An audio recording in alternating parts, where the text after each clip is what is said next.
அனைவருக்கும் வணக்கம். பாரம்பரிய திருவள்ளுவர் குலவம்சம் பிரசன்ன ஜோதிடர் சுப மாரிமுத்து திருப்பூர்லேருந்து இந்த பதிவு உங்களுக்காக. ஐயா வணக்கம். ஐயா வணக்கம் ஐயா. ஐயா இப்போ மக்கள் சார்பாக ஒரு கேள்வி இன்னைக்கு நான் கேட்கலான்னு இருக்கேன். கேளுங்க ஐயா. ஐயா, அதாவது இந்த ஜாதகத்துல முடக்கு இருக்கு, ஜாதகத்தையும் முடக்கிருச்சு, கண்டிப்பா கண்டிப்பா, அதனால வாழ்க்கையில் நிறைய பிரச்சனைகள் அப்படின்னு சொல்லி நிறைய பேர் கேட்கறாங்க. கண்டிப்பாங்க ஐயா. இந்த முடக்குங்கிறது என்னங்க ஐயா? அதற்கும் கர்மாவுக்கு ஏதாவது சம்பந்தம் இருக்காங்க ஐயா? அதை பத்தி சொன்னீங்கன்னா ரொம்ப உதவியா இருக்கு. நல்ல கேள்விங்க ஐயா. இந்த கர்மாவே முதல்ல எங்கிருந்து வருது அப்படிங்கிறது தான் இப்போ நம்ம சொல்ல போகிறோம். இதுவரைக்கும் எத்தனையோ கருத்துக்களெல்லாம் நீங்கள் இந்த உலகத்தில் கேட்டிருப்பீங்க. ஆனால் இந்த பதிவில் நீங்கள் பொறுமையோடு இந்த கருத்தை ஒரு இனிமையோடு நிதானமாக கேட்டிங்கன்னா உங்களுடைய ஊழ்வினை கர்மா எங்கிருந்து உருவாச்சு, இதனுடைய இந்த கர்மானால் நாம் என்ன கஷ்டப்படுறோம், நாம் இந்த பூமியில் பிறக்கிறதுக்கு என்ன வரம் வாங்கி வந்தோம், நம்ம பாவ புண்ணியம் எல்லாம் ஜாதக கட்டத்தில் போய் எப்படி எடுக்கிறது, நம்மளுடைய தோஷம்னு சொல்கிறோமே அந்த தோஷம் எப்படி கிரியேட் ஆகுது, நம்ம இந்த பூமியில் பிறக்கும் போது கொண்டு வந்த கர்மாவா, இல்லை கடவுளே நம்மளுக்கு ஒரு தண்டனையாக கொடுத்த கர்மாவா, இல்லை நம்ம இந்த பூமிக்கு வந்ததுக்கு அப்புறம் செய்த கர்மாவா, இது எல்லாத்தையுமே நம்ம பொறுமையாக கேட்கணும்னா கண்டிப்பாக இந்த பதிவை நீங்கள் பொறுமையோடு கேளுங்க. உங்களுக்கு இதில் ஒரு பெரிய ஒரு ரகசியம் ஒன்று அடங்கியிருக்குது. அந்த ரகசியத்தை தான் இன்னைக்கு இந்த உலகத்துக்கு அரங்கேற்றம் பண்ணுறேன். இந்த முடக்கு நம்ம ஐயா கேட்டதில் ஒரு அற்புதமான ஒரு விஷயம் என்ன அப்படின்னு கேட்டிங்கன்னா, முடக்குங்கிறது அந்த காலத்தில் பெரிய திறமையை கட்டி போட்டு வச்சுட்டா நம்மளால் அது இயங்க முடியுமா? முடியாது இல்லைங்களா ஐயா? முடியாது. அப்போது அதே மாதிரி ஜாதக கட்டத்தில் நமக்கு வேண்டிய யோகத்தை கடவுளே நம்மளுக்கு நாம் செய்த பாவத்தினால அது முடக்கி வச்சிருச்சுன்னா அந்த பாவகத்தை அந்த ஜாதகர் அனுபவிக்க முடியுமா? முடியாது, அனுபவிக்க முடியாது. அப்போ அந்த அனுபவிக்க முடியாம வெளி உலகத்துல போய் நம்ம தேடி போன பிறவியில செய்த பாவத்தை இந்த பிறவியில நீங்க தேடி கண்டுபிடிச்சு வாழ்க்கையில நீங்க எப்போ மேலுக்கு வருது? அப்போ அந்த கர்மா 12 ராசி கட்டத்துக்குள்ள 27 நட்சத்திரத்துல 9 கிரகங்களுக்குள்ள ஒரு பெரிய ஒரு ஆத்துமாத்துமான கர்மா, உங்க பூர்வ ஜென்ம கர்மா இதுக்குள்ள எங்கேயோ ஒரு இடத்துல முடங்கி இருக்குது. இந்த முடக்க மட்டும் உங்க ஜாதகத்துல நீங்க கண்டுபிடிச்சிட்டீங்கன்னா ஹைலைட்டா வாழ்றதுக்கு, இந்த உலகத்துல சுதந்திரமான வாழ்க்கை வாழ்றதுக்கு ஒரு மிகப்பெரிய பொக்கிஷம் உங்க ஜாதகத்துக்குள்ளேயே இருக்கு. அப்போ அந்த ஜாதகத்துக்குள்ள நாம போன பிறவியில நம்ம கர்மா நாம் என்ன செய்திருக்கோம் உங்களுக்குள்ள பெரிய குழப்பம் இருக்கும். என்னங்கய்யா, நீங்க என்ன கர்மா பண்ணிட்டு வந்தீங்க, நாம போன பிறவில நம்ம யாரை ஒரு வதச்சோம், யாரை நம்ம மனசை புண்படுத்தணும், நம்ம தாத்தாவுக்கு சோறு போட்டோமா, நம்ம பாட்டனுக்கு சோறு போட்டோமா, நம்ம முப்பாட்டனுக்கு சோறு போட்டோமா, நம்ம கொள்ளு பாட்டனுக்கு சோறு போட்டோமா, அப்ப நம்ம அப்பாவுக்கு நம்ம பெற்றவருக்கு நம்ம சாப்பாடு கொடுத்தோமா, இவங்களுக்கெல்லாம் நம்ம சேவை பணிவடைகள் செஞ்சோமா, நம்மளுடைய உறவுகளுக்கெல்லாம் அரவணைச்சு போனோமா, நம்மளுடைய இந்த மாதிரி நாம் ரத்த சம்பந்த உறவுகளை இருந்துதான் இந்த உலகத்துக்கு நம்ம வெளியில வந்திருப்போம். அப்போ வெளியில நீங்க நிற்கிறீங்க, அப்படியே மேலே போய் பார்த்தீங்கன்னா ஒரு 7 தலைமுறையில ஒவ்வொருத்தரும் செய்த கர்மாவெல்லாம் நம்ம பிளட் ரிலேட்டிவா இப்போ நீங்க கரண்ட்ல இருக்கிறவங்க கிட்ட தான் டெபாசிட் பண்ணியிருக்கு. அப்ப இது தெரியாம நாம ஜாதகத்துக்குள்ள போய் தசாபுத்தி நல்லா தெரிஞ்சிருக்குதே, நான் ரொம்ப கஷ்டப்படுறேன், என் ஜாதகத்தில் போய் பார்த்தேன் எல்லா கிரகங்களும் நல்ல வலிமையா இருக்குன்னு சொன்னாங்க, ஆனா இன்னும் என்னுடைய கடன் அடையல, இன்னும் என்னோட கர்மா தீர்ந்த மாதிரியே தெரியல, எனக்குள்ள ஒரு தாட்டு என்னமோ நான் ஒரு பிண்டங்கிற வாழ்க்கையிலே வாழ்ந்துட்டு இருக்கேன் அப்படின்னு நீங்க சொல்லும் போது, அப்ப இதையெல்லாம் தாண்டி ஒரு கர்மா உங்களுடைய ராசி கட்டத்துக்குள்ள எங்கேயோ ஒரு பக்கத்துல ரகசியமா புதைஞ்சிருக்கு. அப்போ அந்த ரகசியமா புதைஞ்சிருக்கக்கூடிய அந்த முடக்கு தான் இன்னைக்கு இந்த உலகத்துக்குள்ள நீங்க தெரிஞ்சுக்கக்கூடிய விஷயம். அப்போ அந்த முடக்குங்கிறது ஒரு உண்மை இந்த உலகத்துக்கு நம்மளை எல்லாத்துலேயும் நல்லா யோசிச்சு பாருங்க. 12 ராசி கட்டம் இருக்குதுங்களா ஐயா? ஆமாங்க ஐயா. ஆனா கிரகம் எத்தனை இருக்குதுங்க? 9 தான் இருக்குங்க. ஆமா, 12 ராசிக்கு 12 கட்டத்துக்கு 12 கிரகம் கொடுத்துருக்கலாம்ல கடவுள். அப்ப ஏன் 3 கட்டத்தை மட்டும் எம்டி பண்ணி மீதி 9 கிரகத்தை வச்சுக்கிறாருன்னா, அப்ப நாம் செய்த 3 தலைமுறை கர்மாவுக்கு அது எந்த கட்டம் பிளாக் ஆகுதோ அந்த கட்டத்துக்குள்ள ஒரு ஏதோ ஒரு ரகசியம் இருக்கிறனால தானே எங்கேயோ ஒரு பக்கத்தில் நீங்கள் கண்டிப்பாக கர்மாவில் மாட்டுவீங்கிறது கனவுலே படைச்சு தானே இதை உருவாக்கியிருக்காரு. 12 ராசிக்கு 12 கட்டம் கொடுத்துருந்தா எங்கே நீங்கள் சுற்றி வந்தாலும் ஏதோ ஒரு வீட்டுக்குள்ள போய் பார்த்துக்கலாம். நிச்சயமாங்க. ஆனால் ஒரு வீடு சுத்தமாக இருக்குது, ஒரு வீட்டில் 4 கிரகம் இருக்குது, ஒரு வீட்டில் 3 கிரகம் இருக்குது, ஒரு வீட்டில் 5 கிரகம் இருக்குது, ஒரு 3 வீடு 4 வீடு காலியாக இருக்குது. அப்போ எங்கேயோ ஒரு ராசி கட்டத்துக்குள்ளேயே கடவுளுடைய கர்மா விளையாட்டு, அது ரகசிய விளையாட்டு தான். அப்போ இந்த இடத்துல தான் உங்கள் ஜாதகத்தில் முடக்கு இருக்குது.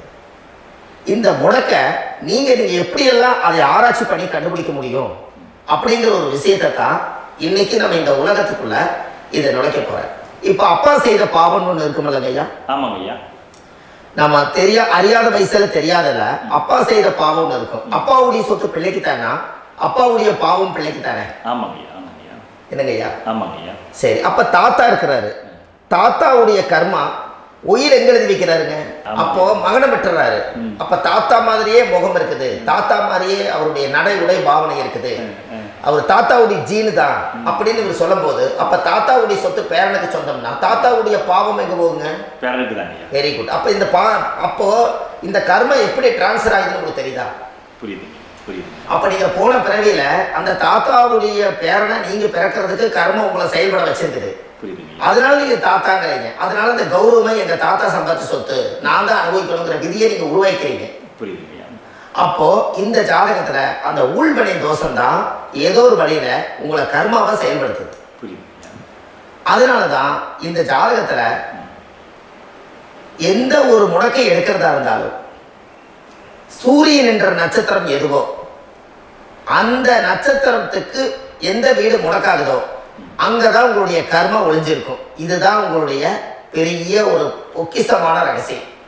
சரிங்க ஐயா. இப்போ இது நவகிரகங்கள் 9 இருக்கும்போது ஏன் சூரியனை மட்டும் நம்ம இதில் எடுத்துக்கணும்னு நீங்க சொல்றீங்க? நல்ல கேள்விங்க ஐயா. நீங்க கேட்டீங்க பாத்தீங்களா, 9 நவகிரகம் இருக்கும்போது சூரியன் மட்டும், அந்த சூரியன் என்ற நட்சத்திரம் பிறக்கும் போது அந்த வீடு மட்டும் முடக்காக நீங்க கேட்டீங்க இல்லையா? இதுதான் அற்புதமான கேள்வி. ஏன் அப்படின்னு கேட்டீங்கன்னா, சூரியனா அப்பா, அப்பாவோட உயிர் கருவோய் அம்மாவுடைய பனிக்குடத்துல கர்ப்பத்துல வச்சு 10 மாசம் 300 நாள் சுமந்து நீங்க இந்த பூமிக்கு வெளியில வரும்போது நீங்க என்ன பாவத்தை இவங்க விதைச்சாங்களோ அந்த கர்மாவை வாங்கிட்டு தான் நீங்க வெளியில பிரசவம் ஆகுறீங்க. இதுதானே? அப்ப சூரியன் என்ற நட்சத்திரம், அந்த சூரியன்கிறது உயிர் கருவல்லவா? அப்பாவுடைய உயிரணுக்கள் அம்மாவுடைய கருவிக்குள்ள போய் நாம குழந்தை வடிவத்துல இருந்து 300 நாள் பாவ உன்னித்த பதிவுல ஏட்டு எழுதி ஒரு ஜாதகத்தை கையில கொடுத்து பிறந்த உடனே உங்களுக்கு ஒரு ஏட்டை பெரட்டி நீ இப்படித்தான் விதி, இனிமேல் இப்படித்தான் நீ வாழணும்னு சொல்லி உங்க கர்மாவை நீங்க கர்மாவோட தானே வெளியில பிறக்கிறீங்க. அப்ப சூரியன் என்ற நட்சத்திரம் தானே இந்த உலகத்துக்கு ஒரு பெரிய ஒரு மகத்துவம். இப்ப பாருங்க, விடிய வரைக்கும் நம்ம முடிச்சுட்டு இருக்கிறோம். காலையில சூரிய உதயமான அவங்கவுங்க செயல்படுறோம். மீறி எல்லா கிரகங்களுக்குமே வெளிச்சத்தை கொடுக்கக்கூடிய சக்தி சூரியனுடைய பிம்ப ஒளிக்குத்தான் உண்டு. என்னங்கய்யா? அதனாலதான் மேசம் உச்ச வீடுன்னு சொல்லி மேசத்தை உச்சம்னு சொல்லி சூரிய உச்சத்தை அங்கதான் வச்சாங்க. அப்போ அந்த காலச்சக்கரத்துக்கு 5ஆம் இடம் பூர்வ புண்ணியஸ்தானத்துல போய் சிம்மத்துல கொண்டு போய் சூரியனை ஆட்சி விடுன்னு வச்சாங்க. அப்போ சூரியன்ல இருந்துதான் அந்த மையப்புள்ளி உருவாகுது. அப்போ உங்களுடைய ஜாதகத்துல அந்த சூரியனாகப்பட்டவர் பிறக்கும் போது நீங்க உங்க ஜாதகத்தை நீங்க எடுத்துக்கங்க ஐயா. நீங்க இன்னைக்கே போய் கதவை திறந்து உங்க பெட்டியை திறந்து பீர்வாவுக்குள்ள உங்களுடைய ஜாதகம் இருக்குது, அந்த ஜாதகத்தை எடுத்து ஜோதிடர்கிட்டையே நீங்க சந்தேகம் கேட்கறதுக்கு முன்பு நீங்களே உங்களுடைய கர்ம பத்தி தெரிஞ்சுக்கிறதுக்கு இந்த பதிவுல உங்களுக்கு ஒரு ரகசியத்தை சொல்லித்தரேன். உங்க ஜாதகத்துல இப்ப இது வரைக்கும் ராசி கட்டத்தை நீங்க பார்த்திருப்பீங்க. ஆனா பாதசாரம்னு ஒண்ணு இருக்கும் இல்லைங்களா? ராசிக்கு பாதசாரம்னு ஒண்ணு இருக்கும். சூரியன் என்ன நட்சத்திரத்துல இருக்குது, சந்திரன் என்ன நட்சத்திரத்துல இருக்குது, செவ்வாய் என்ன நட்சத்திரத்துல இருக்குது, புதன் என்ன நட்சத்திர கால நிற்குது, இது எல்லாமே அந்த சாரம் இல்லாத ஜோதிடம் சோரம் போய்விடும். அதனால அந்த சாரத்தை நிற்கிறது பத்தியில கிரகம்.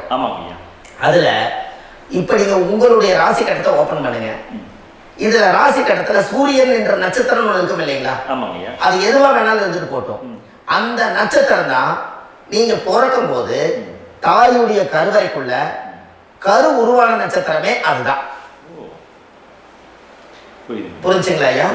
பிறக்கும் போது நீங்கள் அந்த கருவுடைய நட்சத்திரம் அப்பா வந்து கருவை உருவாக்கி கர்மாவை விதைச்சது அந்த சூரியன் என்ற நட்சத்திரம் தான்.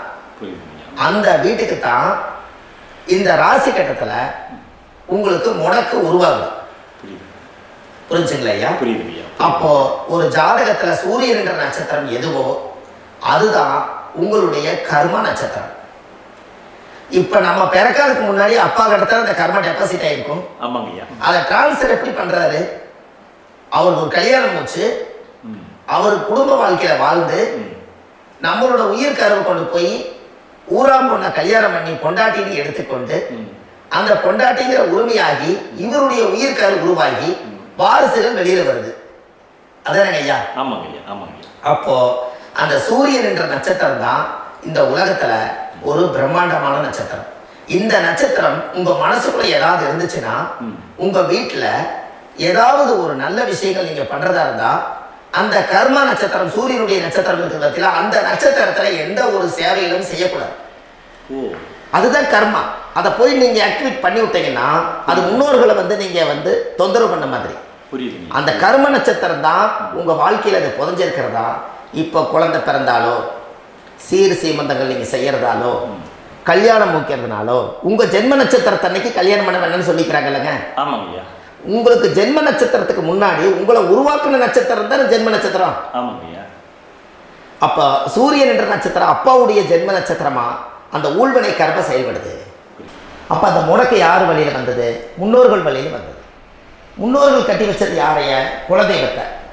அப்ப அந்த குலதெய்வத்தை போய் சாமிக்கு போய் வீடு வாசலாம் வலிச்சு குலதெய்வத்தை போய் தேங்காய் பழம் பூமாலை கல்கண்டு வாங்கி அர்ச்சனை பண்ணி ஒரு அன்னதானம் ஒன்று பண்ணிட்டு சாமிக்கு பொங்கல் வச்ச நைவேத்தியம் பண்ணிட்டு உங்க ஜாதகத்தை வச்சு பூஜை பண்ணிட்டு வாங்க.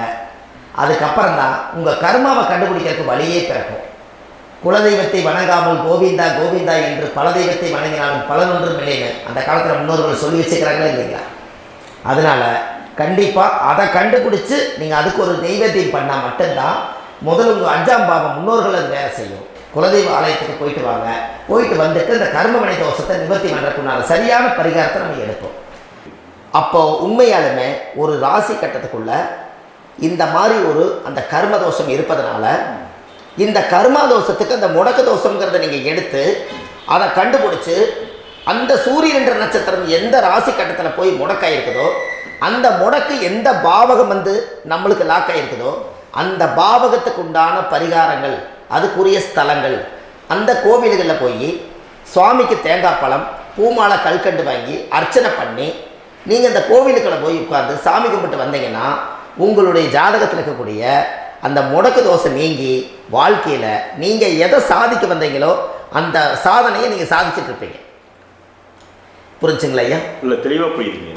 ஏன் அப்படின்னா அந்த முடக்கு நட்சத்திரத்துக்குள்ள தான் ஒரு தோஷம் இருக்குது. இப்போ அந்த காலத்தில் பாருங்க ஐயா, முன்னோர்கள் எல்லாம் நிறைய பேர் கோவில் கட்டி வச்சுட்டு போயிருக்காங்களா இல்லைங்களா? ஆமாங்க. இந்த கோவில் எதுக்காக கட்டி வச்சுக்கிறாங்கன்னா அவங்க கட்டினவங்களுக்கும் அந்த முடக்கு தோஷம் இருந்திருக்குது. ராஜாக்கள் இருந்திருக்குது, மன்னர்கள் காலத்தில் இருந்திருக்குது, ஜமீன்தார் காலத்தில் இருந்திருக்குது.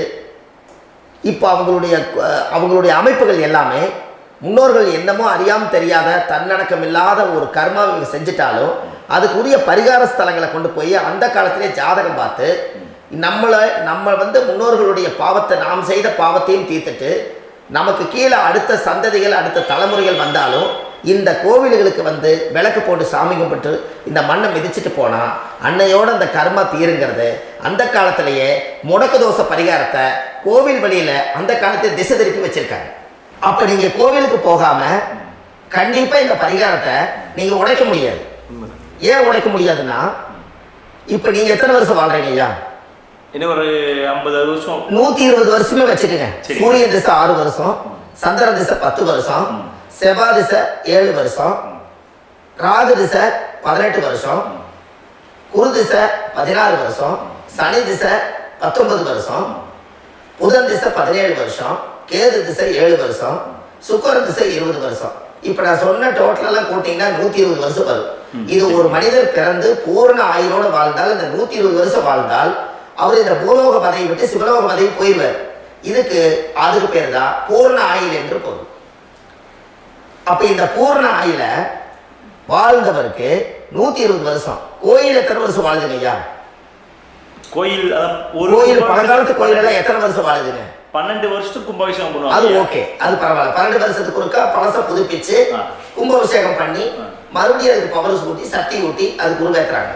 நான் சொல்றது கோயில் 5000 வருஷம் 4000 வருஷம் பெரிய பெரிய சித்தர்கள், மகான்கள், ரிஷிமார்கள், யோகிகள், சித்தர்கள் இவங்களெல்லாம் போய் கோவில்லையே சிவனையும் பெருமாளையும் வழிபாடு பட்டுட்டு கோவில்லையே ஒரு ஓரத்துல ஜீவசமாதி ஆயிட்டாங்கன்னு பழைய கால கோயில சித்தர்கள் குடியிருக்காங்களா இல்லைங்களா? இருக்காங்கல்லங்க ஐயா. அப்போ நாம 120 வருஷம் வாழ்றோம், கோவில் 5000 வருஷம் வாழுது. எங்க சக்தி அதிகமா இருக்குன்னு சொல்லுங்க? கோயில் தான், அதோட மாற்றம் இல்லைங்களே. அப்ப கோவில தான் அந்த சக்தி இருக்குது நீங்க சொல்றீங்க. அப்போ உங்களுடைய கர்மாவை உடைக்கிறதுக்கு 120 வருஷம் பெருசா 5000 வருஷம் பெருசான்னு சொல்லுங்க? 5000 தான். அப்ப 5000 வருஷம் உள்ள அலைகள் வந்து எத்தனை அந்த சிவனுக்கு ஒரு சிவன் கோயிலே உங்களுக்கு முடக்கு தோஷத்துக்கு ஒரு கோயில் வருதுன்னு வச்சுக்கோங்க. அந்த கோவில்ல எத்தனை முடக்குகளுக்கு உண்டான கோவில்கள், எத்தனை பழங்களை ஊற்றி சாமிக்கு அபிஷேகம் பண்ணியிருப்பாங்க, எத்தனை பால் கூட ஊற்றிருப்பாங்க, பன்னீர், தேன், இளநீ, மஞ்சள் நீர், திருமஞ்சனம், அபிஷேகம், பொங்கல், நைவேத்தியம் இத்தனையும் செஞ்சு அந்த சிவனை வந்து சிவனாக பார்த்து அந்த கருவறைக்குள்ள ஒரு கிராணங்கள் வரும்போதும் கூட பாதுகாப்பு பண்ணி வச்சு நல்ல சக்தியோட அந்த கருவறையை புத்தியோட அவங்க வேலை செஞ்சு அந்த காலத்தில் வச்சிருக்காங்களா இல்லைங்களா? வச்சிருக்காங்க. அப்போ நம்ம வீட்டை அவ்வளோ சுத்தமாக வச்சிருக்க முடியுமா? என்னதான் வாஸ்து இருந்தாலும் முடியாது இல்லைங்களா? அப்போ அவ்வளவு ஒரு பவர்ஃபுல்லான கோவில் அந்த முடக்க தோஷத்துக்குள்ள ரகசியமா அந்த கோயில் அடங்கி இருக்குது. உங்க ஜாதகத்துக்குள்ள உண்மையாலுமே ஊழ்வினை கோயில், கர்மவினை கோயில் அதுக்குள்ள இருக்குது. அந்த ஜாதகத்தை கணிச்சு பார்த்தா கரெக்டா உங்களுடைய ஜாதகத்துல அப்பாவுடைய கருவறையிலிருந்து உயிர் உருவாகிற நேரத்துல இருந்து இப்ப வரைக்கும் நீங்க கரண்ட்ல வாழ வரைக்கும் அந்த கர்ம கூட வர்றத ஒரே ஒரு இடத்துல போனா மட்டும்தான் விட்டுட்டு வர முடியும். அது எந்த வீடு அப்படின்னு கேட்டா உங்களுக்கு வந்து அப்பாவுடைய கர்மாவளியில போய் அந்த கோவில், பழையகால கோயில், பழையகால தெய்வங்கள், அந்த கோவில் தான் உங்க ஜாதகத்துக்குள்ள ரகசியமா இருக்கும். அது ஏன் இந்த பதிவுல உங்களால சொல்ல முடியாது அப்படின்னா, இந்த பதிவுல ஏன் சொல்ல முடியாதுன்னா உங்க ஜாதகம் தெரியாம என்ன கோயிலை நீங்க சொல்லுவீங்க? புரியுதுங்க. இப்ப பொதுவா ஒரு நட்சத்திரத்துக்கு ஏதோ ஒரு கோவில அவங்க சொல்லி நீங்க போயிட்டு வரீங்கன்னு வச்சுக்கோங்க. ஆனால் அது வேலை செய்யலைன்னா நம்மளுக்கு என்னங்க இவ்வளவு கஷ்டப்பட்டு போய் அந்த பலனடையிலேயே கேள்வி கேட்டக்கூடாது. உங்க ஜாதகத்தை நீங்க கொண்டாங்க, உங்க டேட் ஆஃப் பர்த் டயத்தை போட்டு ஜாதகத்தை கணிச்சு நீங்க சூரியன் என்ற நட்சத்திரத்துக்கு உங்களுடைய கர்மவினை கோவில் யாரு, உங்களுடைய முடக்கு யாரு, ஊழ்வினை தோஷத்துக்கு உண்டானவர் யாரு, தாய் வழி கர்மா யாரு, தந்தை வழி கர்மா எது, நீங்க பிறக்கும் போது வந்த கர்மா என்ன, இது எல்லாம் கணிக்காம பொதுவா ஒரு கோயில்ல போய் நீங்க வாட்டுக்கு சாமி கும்பிட்டு வந்தால் பலன் எப்படி கிடைக்கும்? கண்டிப்பா கிடைக்கும் ஐயா. என்னங்க ஐயா, அது தெரிஞ்சு பண்ணாதான் சரியா? ஒரு டாக்டர் கிட்ட போறீங்க, எனக்கு என்னை அப்படியே ஸ்கேன் பண்ணி ஒரே ஒரு மாத்திரை கொடுங்கன்னு கேட்டா டாக்டர் கொடுப்பாருங்களா? இல்லைங்க ஐயா. அவர் என்ன பிரச்சனை இருக்குதோ அதை முதல்ல கண்டுபிடிச்சு ஸ்கேன் பண்ணி பார்த்து ரிப்போர்ட் எடுத்து அது மூலியமா தான் கொஞ்சம் எடுத்து ஐயா உங்களுக்கு இந்த பிரச்சனை, இதுக்கு தீர்வுக்கு இதுக்குண்டான மெடிசன், இது இப்படித்தான் சாப்பிடணும்னு முறையா சொல்லி அந்த உயிர் வாழ வைக்கிறாரு டாக்டர். அவர் ஒரு தெய்வ வடிவத்துல. கரெக்டுங்களா ஐயா? அப்போ உங்களோட கர்மா எங்க செயல்படுது அப்படின்னா இந்த முடக்க நீங்க இந்த பதிவுல தெரிஞ்சுக்கங்க. அதுக்குரிய நட்சத்திரம் என்னன்னு தெரிஞ்சு வச்சுக்கோங்க. உங்க ஜாதகத்துல சூரியன் என்ற நட்சத்திரத்தை எடுத்துக்கங்க. அந்த வீட்டுக்கு முடக்க இந்த பதிவுல எந்த வீடு லாக் ஆயிருக்குதுங்கிறத நான் உங்களுக்கு இந்த வீட்டுல சொல்றேன். அந்த வீட்டு நீங்க பாருங்க, உங்களுடைய லக்கணத்துக்கு அது எந்த வீடு. இப்ப லக்கணத்துக்கு ஒரு 7வது வீடுனே வச்சுக்கோங்க. அப்போ லக்கணத்துக்கு 7வது வீடே முடக்கு. அப்படி ஒரு முடக்க ஆயிப்போச்சுன்னா ஒரு ஜாதகத்துல லக்கணம் தான் 1, 7ஆம் இடம்ங்கிறது மனைவி ஸ்தானம். ஒரு ஆணுடைய ஜாதகத்துக்கு 7ஆம் இடம் தான் மனைவி. அவருக்கு நல்ல மனைவி அமையாம ஆடம்பரம் இருந்தும் வீடு அரண்மனை மாதிரி இருந்தும் அந்த மனைவி ஒரு சந்தோஷமா அவர் அனுபவிக்க முடியாது. புரிஞ்சுங்களா ஐயா? சந்தோஷமா அனுபவிக்க முடியாது. ஏன் அப்படி? 7ஆம் இடத்துல தான் அவரோட கர்மம் உட்கார்ந்து இருக்குது. கரெக்டா சொன்னீங்க. 7ஆம் இடத்துல தான் அந்த கர்மம் உட்கார்ந்து இருக்குது. அப்ப அந்த 7ஆம் இடத்துல இருக்கக்கூடிய அந்த கர்மா போன பிறவியில நீ மனைவிக்கு சோறு போடாம மனைவியை கட்டி வச்சு அடிக்கிறதும், மனைவியை துன்புறுத்துறதும், அந்த மனைவி இருக்கவே இன்னொரு வாழ்க்கைக்குள்ள போறதும், இங்க வாழ வேண்டிய தாம்பத்திய சந்தோஷத்தை கொண்டு போய் இன்னொரு இடத்துல கொடுக்கறதும், தெரிஞ்சிருந்தே நம்மளுடைய மனசுக்குள்ள திருடுத்தனமா வாழ்றதும், இது எல்லா கர்மாவும் போன பிறவியில நாம் செய்த ஊழ்வினை கர்மா தான் உங்க ஜாதகத்துல 7ஆம் இடம் முடக்கு. அப்போ அந்த 7ஆம் இடம் முடக்கா இருந்துச்சுன்னா கண்டிப்பாக உங்கள் ஜாதகத்தில் நீங்கள் என்ன அனுபவிச்சிட முடியும்? நல்ல நண்பர்கள் கிடைக்க மாட்டாங்க, நல்ல ஒரு பார்ட்னர்ஷிப் அமையாது, நல்ல ஒரு நட்பு வட்டங்களில் எதையும் அனுபவிக்க விடாது, ஒரு அங்கீகாரமான உறவுகளில் போய் நம்ம ஸ்ட்ராங்காக நிற்க முடியாது. 7ஆம் இடம் என்பது தாம்பத்திய வாழ்க்கை, பூர்த்தி இல்லாத வாழ்க்கையாக இருக்கும். இப்படியெல்லாம் அந்த ஜாதகத்தில் ஒரு பொதுவாக ஒரு ஜாதகத்தில் 7ஆம் பாவம் முடக்காயிட்டால் இந்த கர்மாவை அவர் அனுபவிச்சுக்கிட்டே இருப்பார். இது எப்பத்தான் அதுக்கு ஒரு தீர்வு வேணுங்க ஐயா? அந்த கோயில் எதுன்னு கரெக்டாக சொன்னீங்க. இப்போ இது மனிதனால செயல்படுது. மனிதர்கள் தான் கோயிலை கட்டி வச்சாங்க. தெய்வத்தை விட ஒரு காலத்தில் மனிதர்களுக்கு மகிமை ஜாஸ்தி. ஏன்னா சாதாரண ஒரு மண்ணு பூமியாக இருந்த இடத்த மனிதர்கள் தான் கோயில் கட்டி ஒரு மகிமைப்படுத்தி புண்ணியம் பண்ணி வச்சாங்க. மனிதர்களுக்கு சக்தி அதிகம்தான், ஆனால் பிரபஞ்சத்துக்கு அதை விட சக்தி அதிகம் அல்லவா? ஐயா, நீங்கள் கோவிலுக்கு போய் அந்த கர்மா உடைக்கிறதுக்கு கோவிலில் சக்தி இருக்குது, ரைட்டு.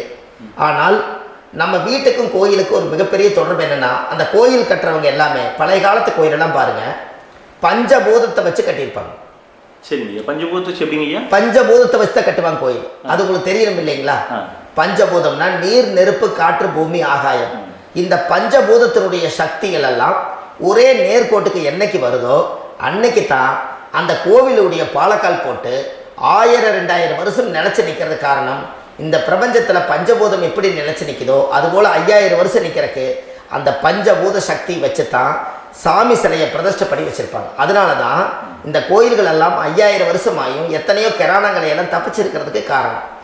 அப்பேற்பட்ட புண்ணிய ஸ்தலம் உங்களுக்கு எதுன்னு தெரியணும் அல்லவா? என்னங்க ஐயா? அப்பேற்பட்ட புண்ணிய ஸ்தலம் உங்களுக்கு எதுன்னு தெரிஞ்சா தானே நீங்க போய் செய்ய முடியும். இல்லாட்டி கண்டிப்பா தெரியாது. அப்போ இந்த முடக்கு தோஷத்தை கடவுள் கிட்டத்தை கொண்டு போய் ஒப்படைக்கணும். நாம் பிறக்கும் போது கொண்டு வந்த கர்மாவை நாம் இருக்கும் காலத்தில் கொண்டு போய் இந்த கர்மாவை சுத்தப்படுத்தி நீங்கள் பாவ ஆத்மாவை இந்த பூமியில் பிறந்து பூலோகத்தில் எல்லா புண்ணியத்தையும் செஞ்சுட்டு இந்த பூலோகத்தை விட்டு நீங்கள் போகும்போது புனித ஆத்மாவாக போகணும்னா உங்கள் கர்மாவை கொண்டுட்டு போகாதீங்க, கர்மாவை நிவர்த்தி செய்யுங்க. என்னங்க ஐயா? புரியுதுங்க ஐயா. அப்போ கர்மாவை சுத்தப்படுத்துங்க. கர்மாவை சுத்தப்படுத்திட்டு உங்களுக்கு பிறக்கிற குழந்தைகளுக்கு அந்த கர்மாவை டிரான்ஸ்ஃபர் பண்ணாம உங்களோட நில் பண்ணுங்க. ஒரு உதாரணம் சொல்லிட்டுங்களா ஐயா? சொல்லுங்க. ஒரு காந்தம் ஒன்று இருக்குது இல்லைங்களா? ஒரு காந்தம்ங்கிறது ஒரு தாத்தாவா வச்சுக்கோங்க.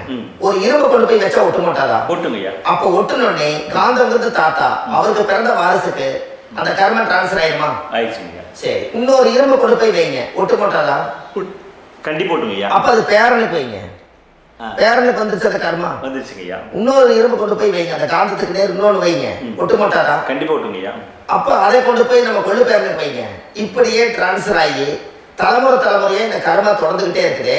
இந்த இடத்துல கொண்டு போய் காந்தத்துக்கு இரும்பு ஒட்டிகிட்டே இருக்குதுல்ல, இந்த இடத்துல ஒரு மரக்கட்டை செஞ்சு கொண்டு போய் கரெக்டா வச்சுக்கிட்டே போட்டுமா? அந்த மரக்கட்டையை கொண்டு போய் வைக்கிறவர் யார்? மரக்கட்டையை வச்சுட்டு அடுத்த வாரிசு புனிதமா பிறந்துட்டு அந்த மேல இருக்கிற கர்மா எல்லாம் இந்த அடுத்த இது வராதுல்ல, வராது. இதுதான் கர்மா, தொடர்ந்து வரக்கூடிய கர்மாவை அதை நில் பண்ணணுங்கிறதுக்கு பேர் தான் இந்த உதாரணத்தை சொன்னது. அப்ப நாம் இந்த பூலோகத்துல நம்ம ஒரு தாயுடைய கருவறையில் இருந்து தொப்புள் கொடி அறுக்கும் நேரம் நாம் என்ன கர்மா வாங்கி வந்திருந்தாலும் அதையெல்லாம் ஆராய்ச்சி செய்து ஜாதகத்தில் முழுமையாக கண்டுபிடிச்சு ஒரு காலம் இல்லைனாலும் ஒரு காலம் நம்ம நல்லா இருக்கிறதுக்காக நம்ம வாரிசுகள் எல்லாம் நலமடைஞ்சு வளமடைஞ்சு வர்றதுக்காக இந்த கர்மா தோஷத்தை கரெக்டாக கண்டுபிடிச்சு சரியான கோவிலுக்கு போய் நீங்கள் கர்மாவை நிவர்த்தி பண்ணி அங்கே பூஜை புனஸ்தானங்கள், சகசரநாம பூஜைகள், ஓமங்கள், வழிபாடுகள் இதெல்லாம் நீங்கள் செஞ்சு உங்களுடைய பாவத்தை எல்லாம் கழித்து உங்கள் ஜாதகத்தவே யோகமாக மாற்ற முடியும். கண்டிப்பாக மாற்ற முடியும். ஏன்னா நம்ம யாரை நம்பி செய்கிறோம்? சரியான கடவுள்கிட்ட வழிகாமிக்க போகிறோம். அப்போ கடவுள் பொய்யாயிருவாரா? இல்லைங்க, நிச்சயமா இல்லை. ஐயா, நம்ம அதாவது அந்த காலத்தை சொல்லுவாங்க, சக்தியுள்ள சாமி கும்பிட்டு புத்தி உள்ள உள்ளே பெக்கணும்னு சொன்னாங்க. 16 வதபதனை பெக்கல, எல்லாம் அறிவோட பெற்றாங்க. அதனால எல்லாமே தாய் தந்தைகள் பேச்சை கேட்டாங்க. அன்னைக்கு எல்லாருமே தாய் தந்தைகளுக்கு தூணா நின்னாங்க. அப்போ அந்த காலத்தில் சக்தியுள்ள சாமி கும்பிட்டு புத்தியுள்ள உள்ளே பெக்கோன்னு சொல்லி அன்னைக்கு அறிவோட பெற்று இந்த கர்மாவை ஆளுக்கு ஒரு கர்மாவை டிரான்ஸ்ஃபரை பிரித்து எல்லாரும் சுத்தப்படுத்தினாங்க. இன்னைக்கு நம்ம ஒரு குழந்தை 2 குழந்தை பெற்று வச்சிருக்கோம், அவங்களுக்கே இவ்வளவு கர்மா வந்துருச்சுன்னா இந்த குழந்தைகளுக்கு என்னைக்கு இந்த கர்மாவை போய் கண்டுபிடிச்சி நீங்கள் எப்போ சரி பண்ணுவீங்கன்னு. அப்போ இந்த வாழ்க்கையில் ஏதோ ஒரு பிரபஞ்ச சக்தி நம்மளை அறியாமல் என்னமோ ஒரு இயக்கத்தில் கொண்டு போய் விட்டுருச்சுங்களா? அப்போ இனிமேலாவது இந்த கர்மாவில் இருந்து கண்டிப்பாக நம்ம நிவர்த்தி ஆகணும்னு சொன்னால் இந்த முடக்கு தோஷத்தை யாரெல்லாம் கண்டுபிடிச்சு இந்த ஊழ்வினை கர்மாவில் இருந்து நாம் கருவறையில சுமக்கும் போது 10 மாசம் நீங்களே என்னென்ன நினைச்சிருப்பீங்க? அதாவது கருவறைக்குள்ள கருப்பா ஒரு பிண்டம் இடப்பக்கம் கிடக்கையில இந்த பூமிக்கு வரும்போது நீங்க என்னென்ன நினைச்சிருப்பீங்க? இந்த பிறந்ததுக்கு அப்புறம் வந்துதான் அம்மா தெரியுது, அப்பா தெரியுது, தாத்தா தெரியுது, பாட்டி தெரியுது, இந்த உலகத்துல கண்டுள்ளாத காட்சிகள் எல்லாம் தெரியுது, எல்லாம் தெரியுது. ஆனா 10 மாசம் உங்க வாழ்க்கையில நீங்க இருக்கும் போது நீங்க என்னென்னலாம் நினைச்சு இந்த பதிவுகளை இறைவன் கொடுத்தாரோ அதெல்லாம் அனுபவிக்கத்தான் வந்தீங்க. அதுக்கு இடையில இருக்கிறதான கர்மா. இந்த ஒரு விஷயம் உங்களுக்கு கிடைச்சிருச்சுன்னா நீங்க எல்லாருமே ராஜயோகமா படைப்பீங்கல்ல. இதுல ஏழை பணக்கார யாரையுமே சொல்ல வரல. அவங்க பிறக்கும் போது புண்ணியத்தை பொறுத்து தான் போன ஜென்மத்துல நம்ம என்ன புண்ணியங்கள் பண்ணி வச்சோமோ அந்த புண்ணியத்துல இன்னைக்கு நல்லா வாழ்றாங்க. ஒருத்தர் கேட்டாரு, என் ஜாதகத்துலங்க எங்கூட படிச்சவரு இடம் வாங்கிட்டாரு, வீடு வாசல் கட்டிட்டாரு, தொழில் பண்ணிட்டாரு, நல்லா இருக்காரு, ஆனா நான் இன்னும் அப்படியே தான் இருக்காங்கன்னு ஒருத்தர் கேட்டாரு. அதுக்கு ஒரு கருத்து என்னன்னா, டேட் ஆஃப் பர்த் ஒண்ணுதான், டைம் ஒண்ணுதானே வச்சுக்கோங்க. அவங்க அப்பா செஞ்ச புண்ணியம் வேற, நீங்க செஞ்ச பாவங்கள் வேற. அவர் செஞ்ச புண்ணியத்தினால அவருக்கு எல்லாமே முன்னாடி கிடைக்குது. நீ கர்மாவெல்லாம் கழிச்சிட்டீங்கன்னா பின்னாடி கிடைக்க போகுது. இதுல மற்றவங்களை பத்தி வேற்றுமையா நினைக்கிறதுல எந்த ஒரு இதுவுமே இல்லை. அப்போ ஒருத்தர் பார்த்து ஒருத்தர் வாழ வேண்டாம். உங்களுடைய சுய அறிவை வச்சு இந்த பூலோகத்துல இந்த பூமியில நீங்க 4 தெரிஞ்சு நல்ல விதமா கத்துக்கிட்டு இந்த உலகத்துல சிறப்பா வாழ கத்துக்குங்க. அதுக்கு அந்த ஊழ்வினை தோஷத்தை கண்டுபிடிங்க. உங்களுக்குன்னு ஒரு முடக்கு இருக்குதுங்கிறத இன்னைக்கு நீங்க எழுதி வைங்க. அதை எப்படியாவது கண்டுபிடிங்க, அதை தேடுங்க. ஒரு முறை நீங்க ஜாதகத்தை கொண்டு வாங்க. அந்த ஜாதகத்தை கொண்டு வந்து உங்க பாவகத்துல எத்தனாம் பாவம் முடக்காயிருக்குன்னு பாருங்க. அந்த பாவகம் முடக்காயிடுச்சுன்னா உங்க வாழ்க்கையில அதுல இருந்து உங்களால வெளியில வரவே முடியாது. கண்டிப்பா வர முடியாது. அதை நீங்க கண்டுபிடிச்சா மட்டும்தான் நீங்க மேல வர முடியும். ஏன்னா நிறைய பரிகாரங்கள், பூஜைகள், யாகங்கள், ஹோமங்கள் எல்லாம் செய்து வச்சும் கூட அந்த கருவணைக்கு உண்டான கோவிலுக்கு போய் அந்த 5000 வருஷம் பழமை வாய்ந்த தெய்வத்துக்கிட்ட போய் நீங்க முறையிட்டு விளக்கு போட்டு உங்க கர்மத்தை எல்லாம் நான் நீதான் தீர்த்து கொடுக்கணும்னு சொல்லி நம்பிக்கையோட போய் நீங்க போய் அந்த சரணாகதி அடையிறீங்க பாருங்க, அங்கதான் உங்க கர்மாவை எடுத்து விடுறாரு. அப்ப இந்த ரகசியம் உங்களுக்கு வேணும் அல்லவா? அப்போ உங்க ஜாதகத்துல எங்க முடங்கி இருக்குது, அதுக்குரிய கோவில்கள் எல்லாம் என்ன, அதுக்கு தான பரிகாரம் என்ன, அதுக்கு நீர் பரிகாரம் என்ன, யாத்திரை பரிகாரங்கள் என்ன, நீங்க வீட்டில இருந்தே செயல்படுத்தக்கூடிய பரிகாரங்கள் என்ன, பரிகாரம் கோவிலுக்கு போய்தான் நடக்குமா, இல்ல நாம் வீட்டில் வச்சு வணங்குறதுனால நடக்குமா, நாம் செய்யக்கூடிய தர்ம பரிகாரங்கள் என்ன, தான பரிகாரங்கள் என்ன, இப்படி பல விதமா இருக்கனால உங்க ஜாதகத்துக்கு எந்த மாதிரி பரிகாரம் கனெக்ட் ஆகுதுங்கிறது தெரியணும். இது தெரியாம கண்டிப்பா உங்களால செயல்படுத்துறது ரொம்ப கஷ்டம். இதனால இதை நீங்க தெரிஞ்சுக்கணும்னா இப்ப நம்ம பாருங்க, நீங்க அதை தெரிஞ்சுக்கிட்டாலே உங்க வாழ்க்கையில ஒரு டைம்ல நீங்க தெரிஞ்சு போறீங்க உங்களுடைய கர்மா என்ன, நீங்க எங்க செயல்பட்டு போயிட்டு இருக்கிறீங்க, உங்க போற பாதை சரியா இல்ல அந்த பாதையில முள்ளு கல்லு இருக்குதா, இது எல்லாம் உங்களுக்கு தெரியலனா இந்த முடக்க கண்டுபிடிக்கக்கூடிய சக்தி வாய்ந்த இந்த கர்மாவை நிவர்த்தி பண்றதுக்கு வழிகள் இருக்குது. அதனால நீங்க கண்டிப்பா இந்த முடக்க தெரிஞ்சுக்கணும். இந்த முடக்க ராசினா என்ன உண்மையாலுமே உங்க வாழ்க்கையில நீங்க தெரிஞ்சு இனிமேல் உங்க வாழ்க்கையில இதுவரையிலும் கர்மாவுக்குள்ளேயே கஷ்டப்பட்டீங்க, வழி தெரியாம கண்ணை கட்டி காட்டுல விட்ட மாதிரி இருந்தீங்க, இனி அப்படி இருக்க வேண்டாம். உங்க ஜாதகத்துல 12 ராசி கட்டத்துல 9 கிரகம் போகும், மீதி 3 கிரகம் 3 கட்டம் வந்து உங்களுக்கு எங்கேயோ ஒரு பக்கத்துல 3 கட்டம் எம்டியத்தை இருக்கும். கரெக்டுங்களா? அது இல்லாம ஒரு ஜாதகம் பிறக்காது. ஏன்னா 9 கிரகத்துக்கு 9 கணக்கு போட்டால் 3 கட்டம் எம்டியத்தை நிற்குது. அந்த கட்டத்துக்குள்ள எந்த நட்சத்திரத்துல, எந்த சாரத்துல, எத்தனாவது டிகிரியில, எத்தனாவது பாதசாரத்துல, எத்தனை வெகுளையில, எத்தனை செகண்டுக்குள்ள இந்த கர்மா உள்ள புகுந்து உங்களை செயல்படுத்துதுங்கிறத கண்டிப்பா உங்க ஜாதகத்தை கொடுங்க. பார்த்து இந்த விஷயத்தை சொல்றேன், நீங்க அந்த இடத்துக்கு போய் நிவர்த்தி பண்ணிட்டு உங்க வாழ்க்கையில கொஞ்சம் காலம் வாழ போறீங்க. பாருங்க, பிறந்ததுலேருந்து 20 வருஷத்துக்குள்ள இளமையா வாழ்றீங்க, குழந்தையா வாழ்றீங்க. 20லேருந்து 40 வயசுக்குள்ளதான் உங்களுக்கு ஒரு பொண்ணை பார்த்து கல்யாணம் பண்ணி ஒரு கரு உருவாக்குறீங்க. அதுக்கப்புறம் 40லேருந்து 60க்குள்ள குழந்தை பெற்று கடமை முடிச்சிடுறீங்க. 60 வயசுக்கு மேல ரிட்டையர்ட் ஆயிடுறீங்க. இந்த 20க்கும் 60க்கும் இல்லாத 20லேருந்து இந்த 40 வயசுக்குள்ள உங்களோட தேடல் என்னவோ அது வாழ வேண்டிய சுகபோகமான வாழ்க்கை எல்லாமே அந்த 40க்குள்ளதான் இருக்கு.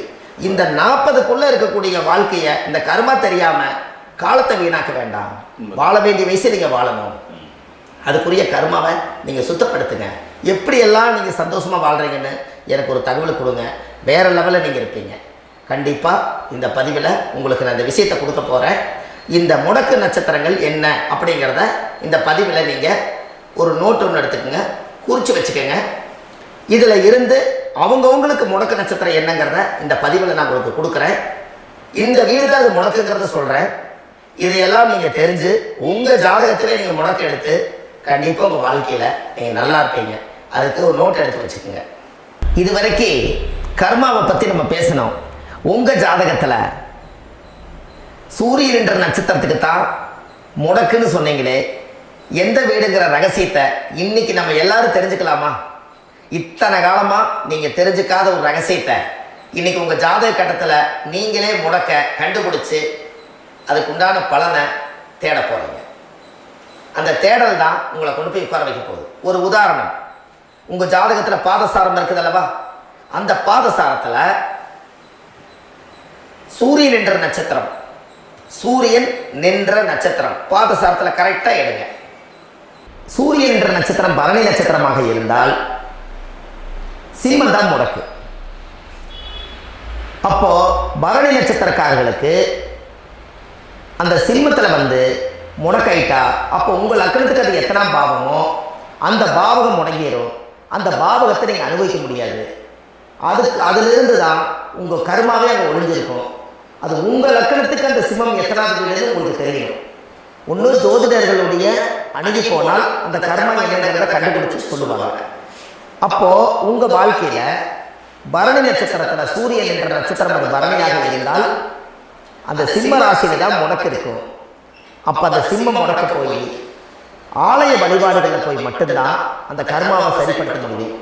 தான பரிகாரம், தர்ம பரிகாரம், உங்களுடைய வாழ்க்கையில் எளிமையான உங்கள் வீட்டில் தர்ம வழி பரிகாரத்தை செஞ்சு உங்கள் கர்மாவை சுத்தப்படுத்த முடியும். ஆனால் அந்த ஜாதகத்தில் அது என்ன கர்மான்னு கண்டுபிடிக்காம ஒரிஜினல் பரிகாரம் நீங்கள் செய்ய வேண்டியது என்னங்கிறது ஜாதகம் பார்க்காம உங்களுக்கும் தெரியாது. அப்போ அதை கண்டுபிடிச்சி தானே நீங்கள் கோயிலுக்கு போயிட்டு வரணும். அதை கண்டுபிடிச்சி தானே அந்த பூர்வ ஜென்ம கர்மாவை தொலைக்கணும். அது என்ன வந்து பூஜை யாகம் பண்ணுறீங்க, என்ன ஹோமங்கள் பண்ணுறீங்க, எந்த கோவிலில் போய் வழிபாடு பண்ணுறீங்க, எத்தனை சகஸ்ரநாம பூஜை பண்ணுறீங்க, எந்த ஆலயத்துக்கு என்ன செய்யணுங்கிறத அந்த ராசிக்காரர்கள் அந்தந்த கர்மாவை கண்டுபிடிச்சி இதை நீங்கள் சரிப்படுத்திட்டு வாங்க.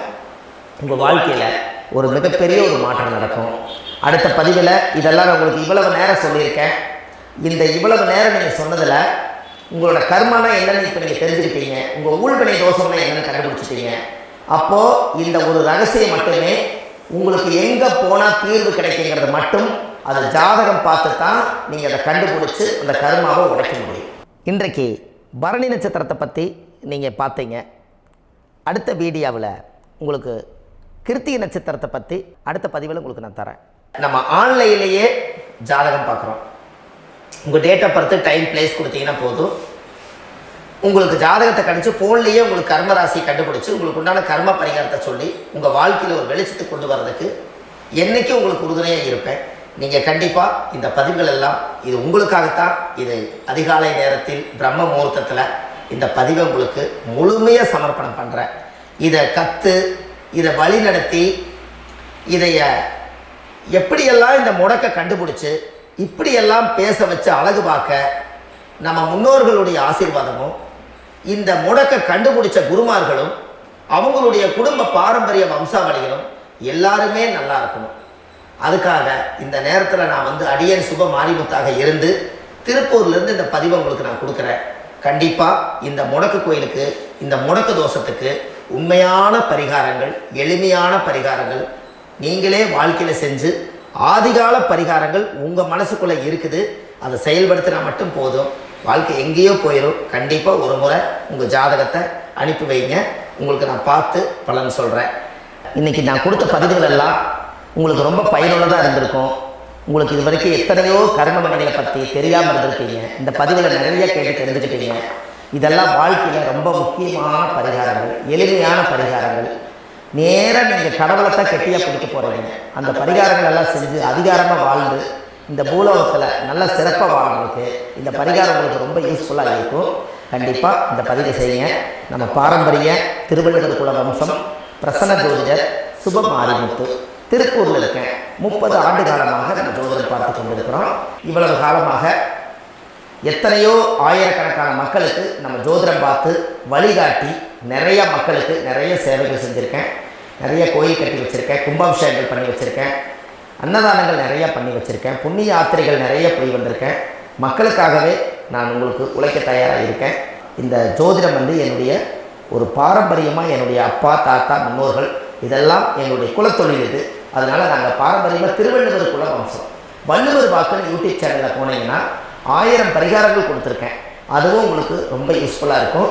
வள்ளுவர் வாக்கு அப்படின்னு போடுங்க. அப்படி இல்லைன்னா சுப மாரிமுத்துன்னு போடுங்க. இதில் பரிகாரங்கள் நிறையா கொடுத்துருப்பேன். கண்டிப்பாக இதெல்லாம் நீங்கள் சந்தித்து நீங்கள் ஒரு சப்ஸ்கிரைப் பண்ணி வச்சுக்கோங்க. நான் போடக்கூடிய பதிவுகள் எல்லாமே உங்களுக்கு நோட்டிஃபிகேஷனாக வந்துடும். அதனால் நீங்கள் ஒரு சப்ஸ்கிரைப் பண்ணி வச்சுக்கோங்க. தினமும் ஒரு தகவல் உங்களுக்கு கொடுத்துக்கிட்டே இருக்கேன். இதெல்லாமே உங்களுக்கு ஒரு பெரிய சந்தோஷமான நிகழ்ச்சிகள். என்றைக்கும் உங்களோட நான் வாழ்கிறேன். உங்களுடைய குடும்பத்தில் நான் ஒருத்தராக இருந்து குடும்ப ஜோதிடராக நான் இருப்பேன். கண்டிப்பாக ஆயுள் உள்ள வரைக்கும் உங்களுக்காக இந்த ஜோதிடத்துக்கு உழைச்சி உங்கள் குடும்பத்தில் ஒருத்தராக நான் ஒரு ரத்த உறவில் நான் இந்த பூர்வ ஜென்மத்தில் உங்களுக்கு நான் கடமைப்பட்டிருக்கேன். கண்டிப்பாக அடுத்த பதிவில் உங்களை நான் சந்திக்கிறேன். வாழ்வது ஒரு முறை, வாழ்த்தட்டும் தலைமுறை. நன்றி, வணக்கம்.